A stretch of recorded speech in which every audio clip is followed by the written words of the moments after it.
Que nuestros temores de la semana pasada se confirmaron en el día de hoy. El huracán, que por fin no sé si se dice el Helene,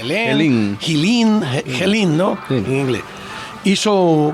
El huracán hizo mucho daño, más de 100 muertos y además los multimillonarios daños materiales. La entrada del mar en tierra se ha convertido en el azote de la costa oeste de la Florida. En Cuba le decían eso un ras de mar, ¿no? Por lo menos una entrada de mar. Es una especie de tsunami, pero en lugar de ser provocado por un temblor, pues lo trae la marejada ciclónica, como lo veo, ¿no? Los agoreros hablarán del calentamiento global, del cambio climático, de la elevación del nivel del mar o de que la Florida está destinada a desaparecer bajo las aguas. Yo no voy a entrar en esas disquisiciones.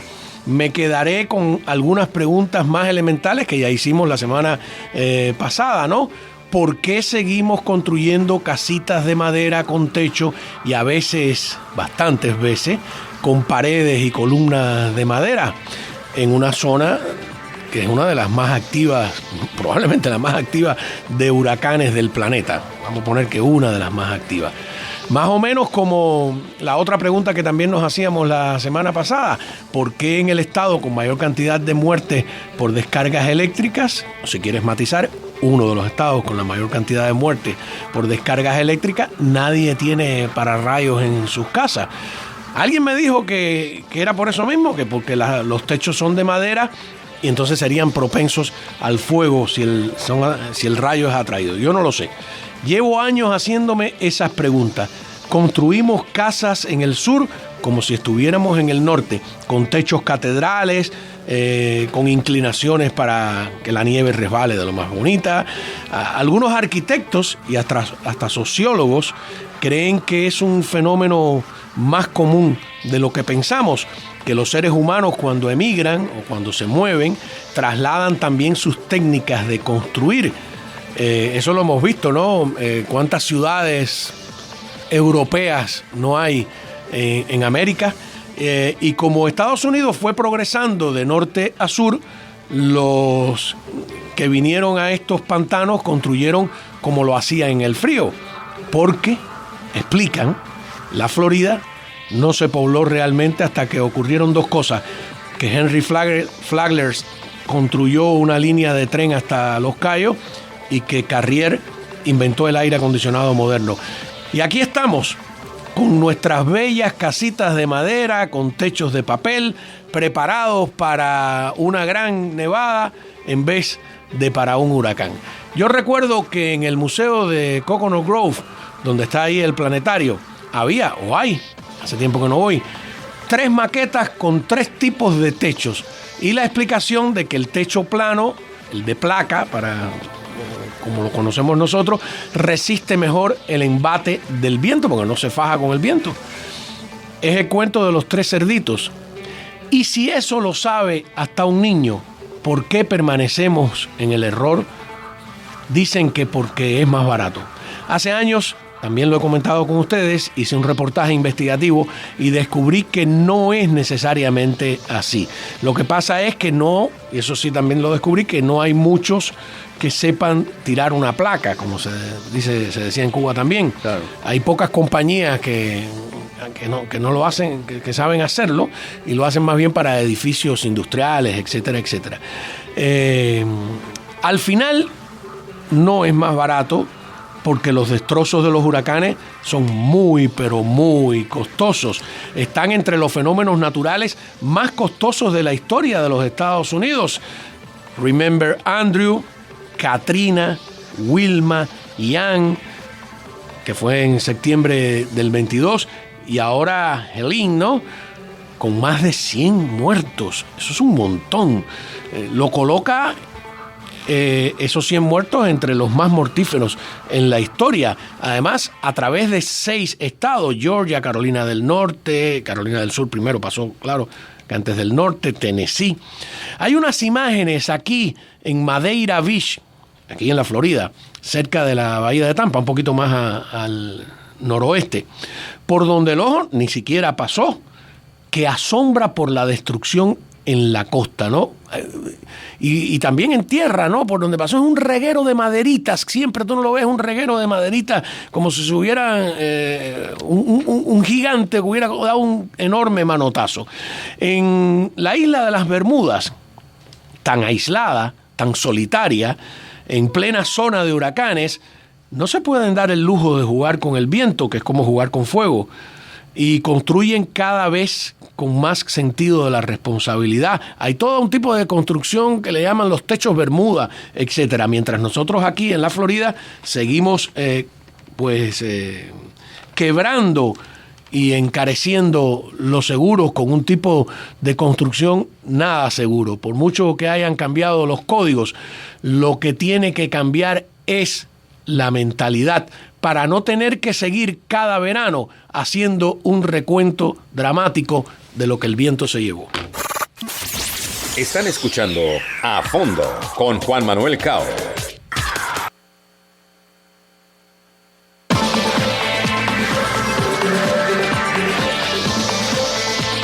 No sé cómo tú lo ves, Andrés. Sí, bueno, déjame decirte de los rayos. De los rayos hay varios, estaba viendo ahí, hay varios sistemas que te puedes proteger. El más popular en la Florida es que la casa tenga un contacto en tierra. Que en mi casa lo hay. El electricista cuando... Por el tubo a veces de... No sé por dónde lo hizo, pero sé que hay un... Sí, yo lo he visto. Un cable que sale a un hierro que está metido en la tierra. Ajá. Y si cae algo por ahí se va a ir. Yo he visto también... pero hay sistemas... Cuando caen rayos que abren un hueco en el techo. Sí, como no. Hay sistemas y a lo mejor hay casas que no tienen ese contacto a tierra. Por cierto, que de los 100 muertos del huracán, solo uno fue en Florida, gracias a Dios. Sí, claro, porque entró a la Florida por... Es increíble, ¿no? Sí. Lo que pasó en Georgia, en Carolina del Sur, en Carolina del Norte. Güey, llegó hasta Nashville. Fue tremendo. Y eso que ahí hay unas montañas importantes con las que tiene que pelear. Mira, Andrew tuvo, para que tú tengas, 23 muertos en Estados Unidos. Fíjate la Katrina, que es antes de Katrina, 100 muertos en Estados Unidos es mucho. Es un montón. Es mucho. Wilma 5 muertos. Sí. Irene 40, Sandy 72, Harvey 68. El que fue brutal por las inundaciones fue Katrina, que tuvo 1.200 muertos, ¿no? O sea, es un montón. En Nueva Orleans. Sí, ajá. Michael, en octubre del 2018, yo pasé por ahí, cogió por donde mismo entró ahora sí. Mexico Beach, hay que ver esa playa. Ese Michael costó 25 mil millones en pérdida. Tú me vas a decir que es más barato construir techos de madera. Al final te sale más caro, ¿no? De las 1.692 casas de México Beach, 809 desaparecieron por completo. Fueron pérdida total. Y otras 800, pérdida parcial. 16 muertos. Yo te digo, pasé por ahí y me quedé. Y siempre ese lugar maravilloso del que hablo, de Rosemary Beach, que está ahí cerquita, menos mal que no le cogió de frente. Es una arquitectura bella, pero toda de maderita. Sí, cuando le entre por ahí un huracán, olvídate que ese paraíso se va a no se sabe a dónde. Pero bueno, tú me dices que esa es la ventaja de ser periodista, que podemos criticar y no plantear una solución. Le toca a los políticos, para eso son políticos. Claro, ¿qué tú dices? Que te obliguen a tener un techo, entonces a lo mejor si se encarece. Es una complicación que yo no sé, porque lo de los códigos de construcción que son más seguros, no, mira, cuando te coge un huracán como Wilma con 800 milibares, la presión tan baja, que son unos tornados gigantes, olvídate, no hay. Y luego te puedes decir, bueno, no se construye más al lado del mar. Yo creo que eso es una ventaja que los ecologistas extremistas no quieren. Es uno de los placeres y de las virtudes que ofrece la Florida. Te elevan las casas, sí, pero sobre unos pivotes de madera. Claro.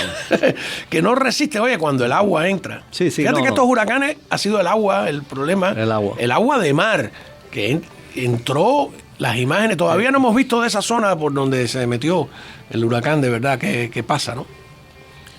Pero bueno, por suerte de aquí en la Florida solo ese muerto. Claro. Y los gastos, sí, mucho daño, una gran cantidad. Y los seguros, la industria daño, de los seguros, ahora empieza de nuevo la cosa con los seguros de inundación, en fin. ¿Qué quiere que te diga? Es tremendo, ¿no? Que son cada vez más caros, ¿no? Mucha gente que ya tiene la casa pagada decide ni siquiera pagar el seguro. No, yo tengo seguro de fuego, fíjate, el de viento es incosteable. Eliana María Delgado, ¿cómo está usted? Cuénteme. Llegué primero que tú. Sí, te llamé para que... ¿Por qué me quitaste la música del...? Te quité la música, sí. Sí. Ya te la quité. Yo estoy musical hoy. Tú estás musical. Buenas tardes ustedes. Buenas tardes. Pasan en el fin de semana, pero los precios de los seguros es terrible. Y para el año que viene se estima que suban mucho más para el 2025. A mí me dijeron por lo menos como para marzo del 2025, así que... ¿Te dijeron? Ojalá. Sí. ¿Qué quiso decir? ¿Que no tiene seguro ahora? No, sí. Pero que se va a incrementar, o sea, todos los años se incrementa un poco más y en el año 2025 se espera que se incremente. Porque además de los deseando que no pase de verdad un huracán por esta zona. Porque además de los huracanes y además de los del fraude, ¿qué es más en los automóviles? El fraude, ¿no? Sí, mira eso, un breaking news de Newsmax donde dice que Homeland Security dice que los muertos pueden llegar a 600. Wow. Es tremendo, ¿no? Es horrible. Bueno, aquí tengo si me lo permiten un momentito, rapidito, una opinión de Norberto que también siempre está opinando y en sintonía y dice, buenas tardes, yo no entiendo muy bien, a ver si ustedes lo entienden mejor. Ahora en Miami se están construyendo las llamadas casas cuadradas que tienen los techos planos. Sí, bueno, eso es lo mejor, la placa, el techo plano, obviamente. Sí. Mira, eso que está en el Museo de Coconut Grove, que son las 3 casitas de los 3 ositos, a mí me llama la atención, digo, bueno, pues, nos lo están explicando, pero nadie lo entiende. Por cierto, Trump llegó a Georgia y habló del huracán, ni Biden ni Kamala creo que está, no sé, tomando té y algo, andaba en un lado. Kamala. Biden estaba recibiendo a los deportistas, no sé si eran de la Olimpiada, sí, ¿no? Tremendo. Por cierto, te quería comentar, no sé si lo llegaste a ver, un incidente que te da hasta cierto punto una medida de la diferencia de personalidad entre Trump y Vance. Ajá. El fin de semana Vance fue a llegar a un restaurante y antes de entrar al restaurante, tú sabes que entra la avanzada, el servicio secreto, los asistentes y eso. Y el dueño, la gente que administra el restaurante dijo, no, aquí no, Vance no puede entrar aquí. No... Y, ¿por qué? Porque el dueño era demócrata. Sí, entonces tuvo que salió el administrador y le dijo a la gente del servicio secreto, no, el tipo que se quede en el carro aquí no baje, que esto aquí no puede entrar. Entonces la gente republicana que estaba dentro del restaurante se fueron. Y entonces, bueno, Vance se puso a conversar con ellos afuera. Y entonces, en primer lugar, les dijo, oye, yo los invito a todos, están invitados, por nosotros invitamos, que esto y el otro.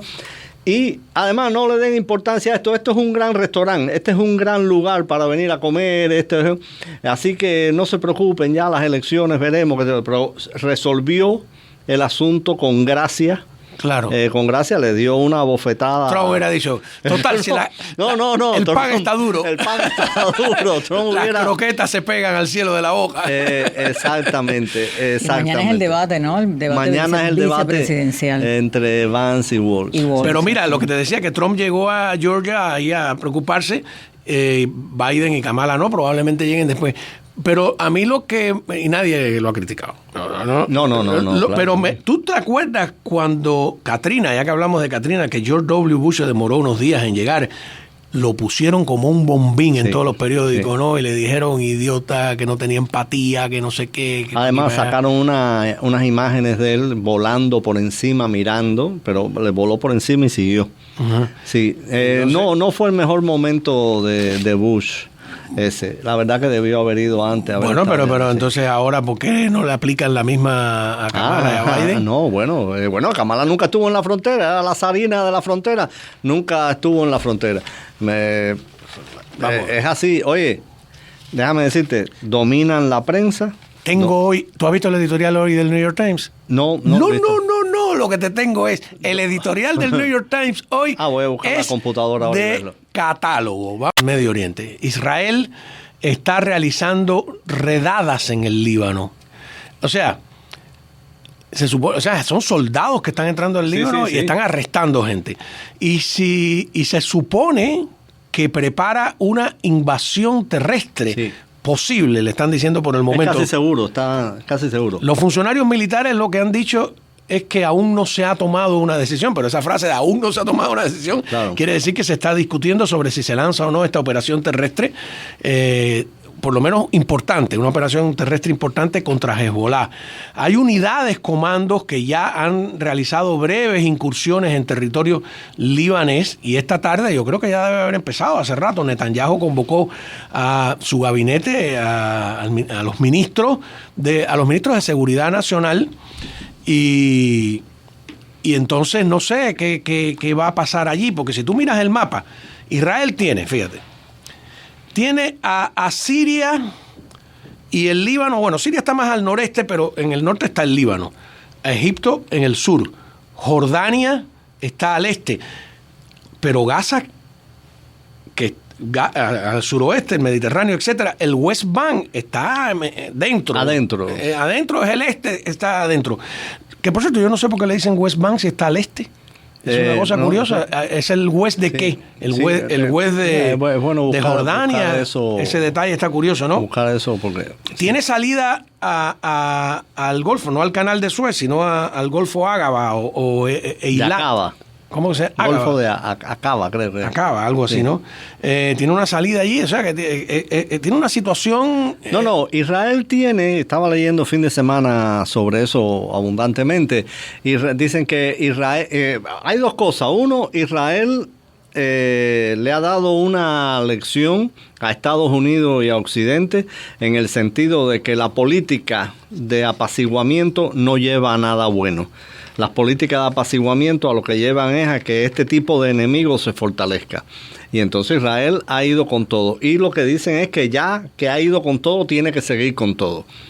Israel se está jugando la supervivencia, no es una política lo que se está jugando. No, están rodeados de todo el mundo árabe y de los persas de Irán. Y entonces, si no, y lo ha dicho Netanyahu claro, Hamas no puede existir en Gaza y Hezbollah no puede existir en el Líbano. Lo que alguna gente se pregunta, bueno, el problema es que Hamas y Hezbollah son subsidiarias de Irán. ¿Qué va a pasar con Irán? Ya hoy Israel también atacó a los Houthis, le destruyó facilidades portuarias. Está también con Yemen el problema. Exacto, sí. Tiene que aprovechar este momento, que es un momento bueno. Por cierto, ni siquiera le avisaron a los Estados Unidos, lo cual me parece fantástico, que no le avisaron a los Estados Unidos que iban a atacar a Hezbollah, que iban a atacar a Nasrallah, el criminal que mataron. Estaba ya aprovechando un gran momento en que en Estados Unidos hay una inestabilidad política, con una gran indecisión en toma de decisiones.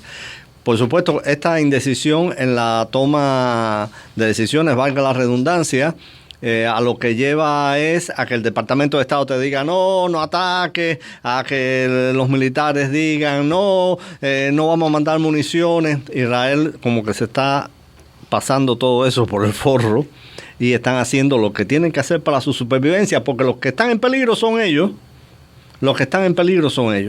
Ahora, fíjate, el tema de los asesinatos, ajusticiamientos, eliminación, como quiera llamarles, selectivos de líderes enemigos que está haciendo Israel, eso implica un coraje, una audacia y una temeridad asombrosas, ¿no?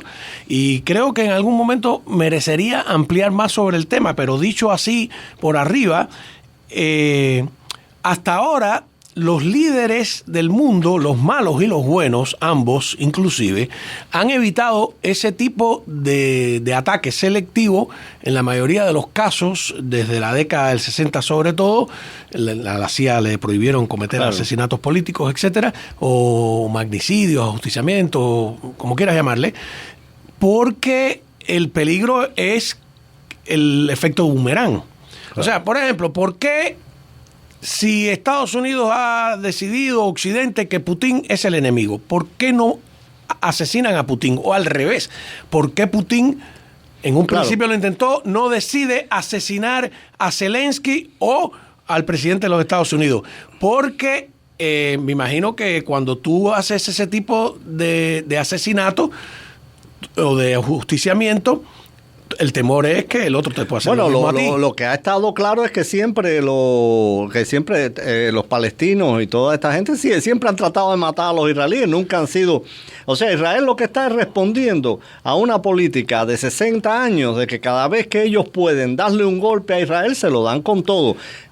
Sin que medie una cuestión militar. O sea, está el secuestro de... Lo mismo le secuestran atletas en una olimpiada, que le secuestran un avión en vuelo. Bueno, entonces esta gente tienes que ir contra ellos. Sí, pero de todas maneras, la política no es algo abstracto, son seres humanos, con sus pasiones, sus heroicidades y sus miedos. Entonces, son terroristas. No, digo, estoy hablando de Netanyahu. Sí. Ponte en el ejemplo, ponte en el lugar de Netanyahu. Netanyahu dice, voy a matar al líder de Hezbollah, vamos a entonces, tú tienes que en algún momento, cuando estás solo en tu cuarto, decir, yo también soy un blanco. Bueno, yo creo que eso lo yo también soy un blanco, ¿no? Yo creo entonces, que eso lo dan por descontado. Sí, lo das por descontado, pero necesitas un coraje tremendo para implementar como política de Estado esa política, sin duda, ¿no? Sin duda. Aquí en los Estados Unidos no se atreven. Aquí lo hicieron con ¿cómo se llama? Con Osama Bin Laden, que era, en el fondo, no tenía un aparato, no tenía un país en sus manos, ¿no? Y era un blanco, y lo hicieron ahora, lo hizo Trump con el iraní. Claro, bueno, el error yo creo que no está en Israel, sino aquí, en creer que esta gente, por el hecho de que tú dejes de matarlos, no van a tratar de matarte. No, aunque si tú dejas de tratar de matarlos, se van a sentir estimulados a tratar de matarte más. Esto es lo que ha ocurrido hasta ahora. Y Occidente en ese sentido siempre ha estado jugando a la defensiva. Sí, porque por ejemplo, no mataron a Fidel Castro porque no quisieron. Todo ese cuento de que Fidel Castro 600 atentados, se salvó de 600 atentados. No. Primero eran cosas todas muy Mickey Mouse, muy primitivas, y como le dijo Aznar, yo estaba ahí en esa cumbre en Panamá, Iberoamericana, en el año 1999, Aznar le dijo, mire, no alarde más de que cuando Posada Carriles y qué sé yo, él alardeó de que él, a pesar de que Posada Carriles había entrado para matarle, él había decidido ir y no suspender el viaje. Mentira, tenían a Posada Carriles infiltrado, lo habían arrestado ya. Cuando él aterrizó ya estaba arrestado Posada Carriles, creó todo un show y un espectáculo, se robó la cumbre, y Aznar le dijo, a mí sí me han hecho un atentado. A Aznar le volaron el carro, y se equivocaron y se lo volaron a los escoltas, y no solo la ETA. Sí. Entonces dijo, no alarde más, de atentados que, como ese tipo que estaba preso en la cabaña que yo conocí, que le decían el soñador, ¿no? Estaba preso por intento de atentado al primer ministro, cuando Fidel era primer ministro, ¿no? O qué sé yo. Eso cuenta como entre los 600 atentados, el tipo que soñó que había matado a Fidel. Además, ¿no? Yo saqué la cuenta. Fue preso por eso, y había una causa. Cuando tú buscas los papeles, hay un intento de homicidio ahí. Exacto. Además, yo saqué la cuenta, los 600 y pico de atentados de Fidel, divididos en el tiempo que estuvo en el poder, la CIA tendría que haberle organizado un atentado cada 2 meses. Es decir, que la CIA tenía que haber trabajado una agencia completa del gobierno americano para tratar de matarlo una vez cada 2 meses. Y que me perdonen aquí los exiliados involucrados, que yo no me creo...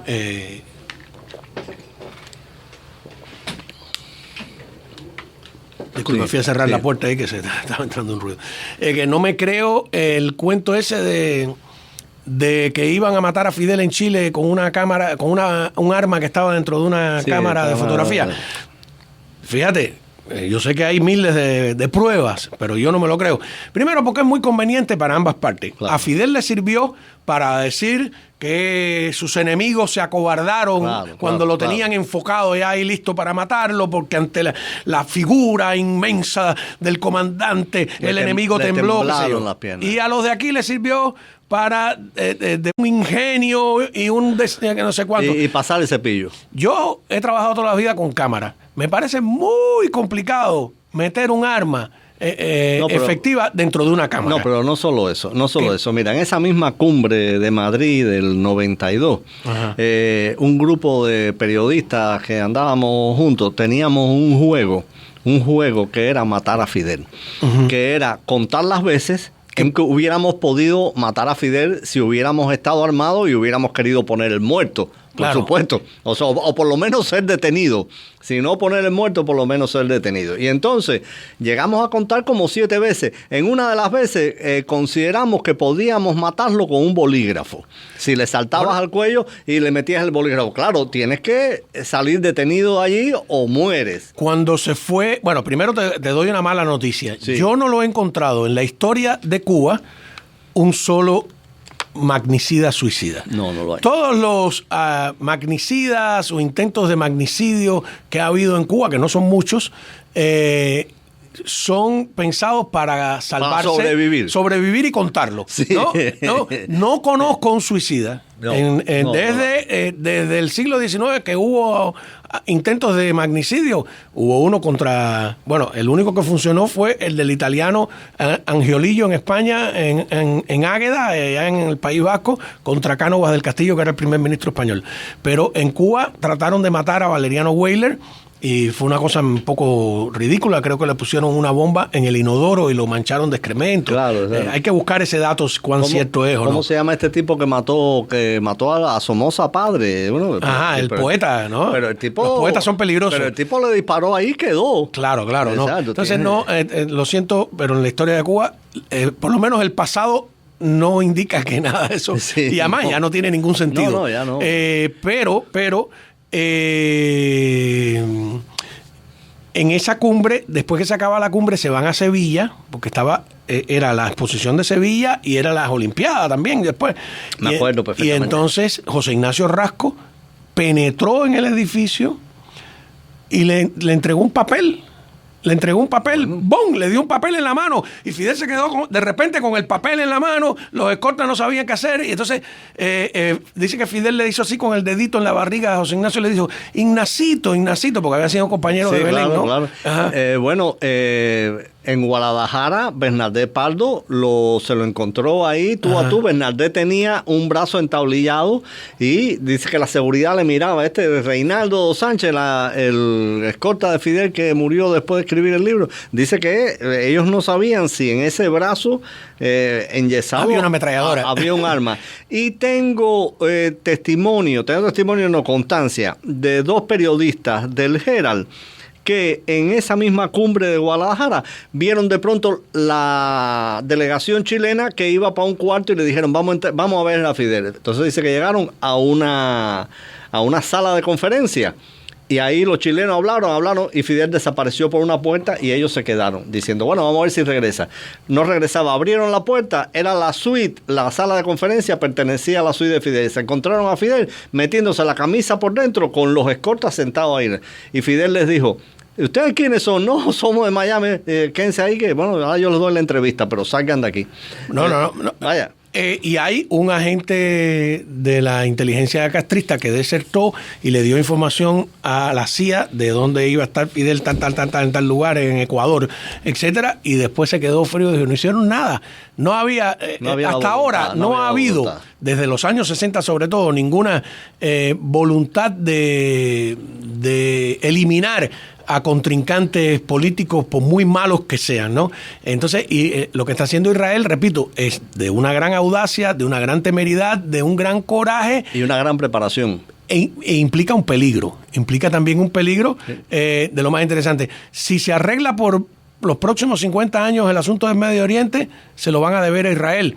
a pesar de los obstáculos que está poniendo Así Estados es. Unidos. Estados Unidos tiene una mezcla de ayuda con obstáculos, Bueno, ¿no? De medias tintas. Es la política de culipandeo de los demócratas hacia el Medio Oriente, y lo digo con toda, o sea, tú lo buscas y y de algunas administraciones republicanas también. Esto iba a arreglarse a partir de los acuerdos Abraham. Y justamente uno de los objetivos del ataque del 7 de octubre era impedir que Arabia Saudita e Israel hicieran un acuerdo. Ya buscaron el editorial hoy del New York Times. Les voy a adelantar cómo se titula para analizarlo. The Only Patriotic Choice for President. Ah, qué bien. ¿Y de quién tiene la foto? De Kamala. Cuando regresemos hablamos. ¿No es eso que corriegas la manguera? Oye, ven acá, para que Andrés no sea solo aquí el que gana puntos familiares, ¿no? Porque gana puntos familiares. Claro, tú dice que todas esas cosas. Yo voy a enviarle a mi bellísima esposa que está escuchando el programa un beso y un abrazo. Claro, a ella, porque él aquí se... Es verdad, Andrés menciona a su esposa y no es por ponerte mala, pero no me ahora ponme una podrida. Ponme una podrida. Es mala gente. Es mala gente. No, qué cosa más terrible esa, nada. Hay muchas personas comentando a través de la línea WhatsApp. Así que sepan que los estoy leyendo y que cuando tengamos una oportunidad, pues... Que sepan que eres mala gente. Mira, el editorial del New York Times es un poema hoy. Yo veo una foto de Kamala Harris toda épica, mirando al infinito, esas cosas que miran en lontananza, como las fotos del Che y eso, ¿no? Y entonces veo que es el editorial de la Junta Editorial y te explican que la Junta Editorial es un conjunto de periodistas que bla, bla, bla, bla, ¿no? Oye, el editorial es un anuncio político repito, con esta super foto épica de Kamala Harris y un titular tremendo que dice The Only Patriotic Choice for President. La única opción patriótica para presidente, ¿no? Así mismo. Es tremenda. Y mira cómo empieza el artículo. El artículo empieza, yo lo copié porque me pareció increíble. Dice: es difícil imaginar un candidato más indigno para ocupar la presidencia de Estados Unidos que Donald Trump. ¡Wow! Eso es muy duro. No, dice, lo califican de moralmente inadecuado, temperamentalmente inadecuado, características... Dice que tiene características descalificantes y que eso es una verdad inequívoca, que Donald Trump no está apto para ser presidente. Esos son los dos primeros párrafos, ¿no? Por esta razón, dicen ellos, independientemente de cualquier desacuerdo político que tengan los votantes con Kamala Harris, ella es la única opción patriótica para la presidencia. Fíjate, independientemente de que tú no estés de acuerdo con ella, ella es la única opción patriótica para la presidencia. Sí, o sea que si tú no votas por ella, tú no eres patriota. Dice el editorial que la mayoría de las elecciones presidenciales, además, giran en esencia sobre dos visiones diferentes de Estados Unidos que surgen de políticas y principios opuestos, pero que esta trata sobre algo distinto y fundamental, que es el carácter. Y entonces dedican párrafos y párrafos a elogiar los valores del carácter de Kamala Harris, proponiéndonos una elección sobre el carácter y no sobre los temas. Fíjate, vamos a suponer que yo asuma que es verdad todo eso que dicen de Trump. La proposición de que, yo he dicho a veces con ironía, que la elección presidencial no es un concurso de belleza. Claro. Tampoco es una competencia sobre el carácter, aunque es mejor tener a alguien íntegro, sin duda, de ninguna clase, que no sea un pesado, que no sea un charlatán, todo eso. Pero yo no me puedes pedir que deje de la mano y que me olvide de cuál es tu política fiscal, cuál es tu política monetaria, cuál es tu política migratoria, cuál es tu política en general, qué vas a hacer con esto, con lo otro. No puedes pedirme que escoja al de mejor carácter, aunque sus propuestas económicas y sus propuestas fiscales y sus propuestas monetarias y sus propuestas sociales, yo no estoy de acuerdo con ellas. Claro. Eso me parece una locura. Entonces, fíjate, tú dirás, bueno, entonces vas a votar por el delincuente convicto. Mira, yo voy a votar por el que creo que tiene la mejor idea del país. Y yo soy de los críticos de Trump, pero no me puedes proponer que ignore todo lo demás. No sé cómo tú lo ves. No, yo igual. Mira, en primer lugar, esto del carácter de Kamala, me parece que es desacertado tocar eso, porque Kamala ha hecho toda su carrera. Primero, en base a nepotismo, llegó a fiscal y a senadora por sus conexiones sentimentales con Willie Brown, que era el cacique, uno de los grandes caciques políticos de California. Un Camaján, ojo, a mi juicio, un Camaján que hizo muchas cosas buenas por California. Pero Kamala llegó a esos dos puestos clave en base a esa relación sentimental. No lo digo yo. Ponga en Google y verá que hay hasta caricaturas de eso en los periódicos de California de la época. Y después Kamala, recordemos que en las elecciones del 2020 es el primer candidato demócrata que se tiene que retirar incluso antes de las primarias, porque ni siquiera en el Partido Demócrata nadie le daba un centavo de campaña. Y Kamala llega aquí como un token preferencial para la extrema izquierda, considerando que Biden era un político con una trayectoria centrista, que venía de la alta política norteamericana después de tantos años, y Kamala es el token que satisfizo a la extrema izquierda del partido, con todas las papeletas de la corrección política. Entonces, no me hablen del carácter de Kamala, y la obra de Kamala no ha hecho nada. Su gran ventaja es eso, que no ha hecho nada, excepto participar de toda esta maniobra de la frontera de dejar pasar millones de personas para cambiar el reapportionment de los distritos. Ya sabemos todo eso, hemos hecho ese cuento. Incluso el editorial, estaba viendo ahí, tiene que reconocer los logros de Trump, que gracias a su énfasis en la vacuna, se pudo controlar el COVID a tiempo, la economía, eso. Tiene otra parte, que Trump es amigo de los dictadores como Putin y Kim Jong-un. Bueno, será amigo de ellos, lo cual yo creo que es mentira.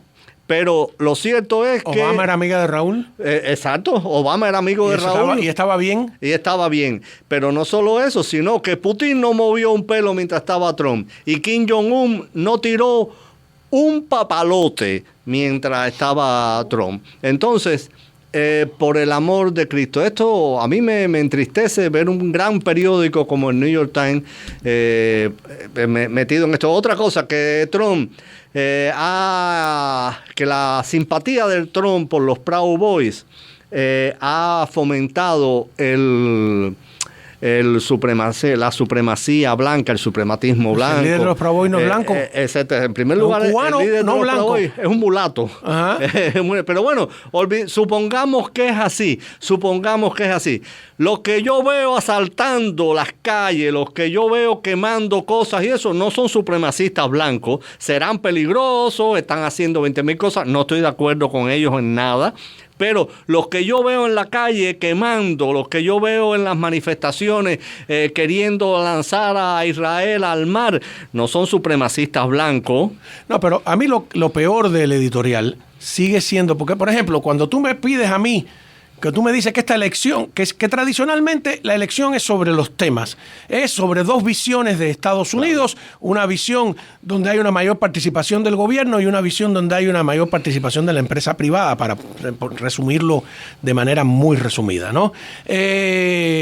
O un sistema capitalista que los críticos denostativamente llamarían neoliberal, y un proyecto medio socialista o medio de intervencionismo estatal, como quiera, y que siempre ha sido así, o que últimamente ha sido así, pero que esta vez no. Esta vez eso no importa, que tú no estés de acuerdo con las cosas que va a hacer, que propone Kamala Harris, eso no importa. Lo que importa es el carácter. Es una proposición además patriotera, inmoral. Es una posición patriotera. Porque eso en la práctica quiere decir que, por ejemplo, que los cubanos exiliados nos olvidemos de que Kamala Harris, lo más probable, porque sigue en esa línea, va a restablecer los vínculos con el y a estrechar y a aumentar los vínculos con el régimen castrista, mientras que va a marginar al exilio al que pertenecemos. Nos está pidiendo que nos suicidemos, ¿no? Entonces, nos está pidiendo que también que los que creemos que hay que rebajarle los impuestos incluso a las grandes empresas, que hay que rebajarle los impuestos a todo el mundo, que una política de altos impuestos no conduce a ningún sitio, porque incluso no tiene mayor recaudación. Cuando tú bajas los impuestos estimulas la producción y por lo tanto al final donde se han bajado los impuestos empresariales y de todo tipo y se nos ha aliviado, la producción aumenta y como aumenta la producción aumenta la recaudación de los gobiernos, ¿no? Y nos está proponiendo que los que no estamos de acuerdo con esa propuesta de subir los impuestos, entonces lo ignoremos, o que los que no estamos de acuerdo con no solo con la política fiscal, que es la de los impuestos, sino con la política monetaria, de imprimir billetes sin respaldo, de llenar de circulantes y de crear inflación como ha pasado, que los que no estemos de acuerdo con eso lo ignoremos, claro, porque lo importante es el carácter. Y por ahí le puede seguir a muchísimas otras personas que tienen otros grupos de interés. Todos tenemos un interés más que otro, ¿no? O que tenemos una visión de cómo debe ser el país, que nos olvidemos de la visión de cómo debe ser el país, porque lo importante es el carácter, ¿no? El carácter es importante y Trump no es santo de mi devoción y Trump no es el presidente que yo soñé, pero no me puedes pedir que me olvide de todo lo demás, de cuáles son las consecuencias de que una política de este tipo de intervencionismo estatal cada vez más exagerado pues se estabilice y se dé como tal. Yo vi una discusión en la televisión española el otro día que dije, oye, la discusión está en un nivel donde ya plantear ciertas políticas liberales en el sentido europeo, ciertas políticas de libertad económica y de sociedades abiertas, es imposible, porque la discusión, todos en la mesa, la derecha y la izquierda española estaba de acuerdo con que hay que intervenir en el mercado de las casas, en el mercado hipotecario, en el mercado de la vivienda, todos. Como anillo, unos un poquito más, otro un poquito menos. Exacto, como anillo al dedo a lo que tú estás diciendo, viene un artículo que hay hoy en el Wall Street Journal acerca de que nunca como ahora Estados Unidos ha dependido más del dinero del gobierno. Y te voy a dar una sola cifra que dice el Wall Street Journal de hoy. Dice que desde el 2022... un 53% de los condados, o sea, más de la mitad de los condados de Estados Unidos consiguen por lo menos un cuarto de su income, un cuarto de sus ganancias por la ayuda del gobierno. O sea que más de la mitad del país... Del gobierno federal en este caso. Exacto. De la ayuda del gobierno. Esto es algo... aquí está el mapa teñido de amarillo, los lugares donde más del... No aparece nuestro condado porque nuestro condado nos mata a nosotros. Sí. Nuestro condado no necesita el dinero federal. Nuestro condado no nos da. Es peor. Para estar bien informado, te invitamos a escuchar América Radio 1260 AM Miami. La voz del exilio.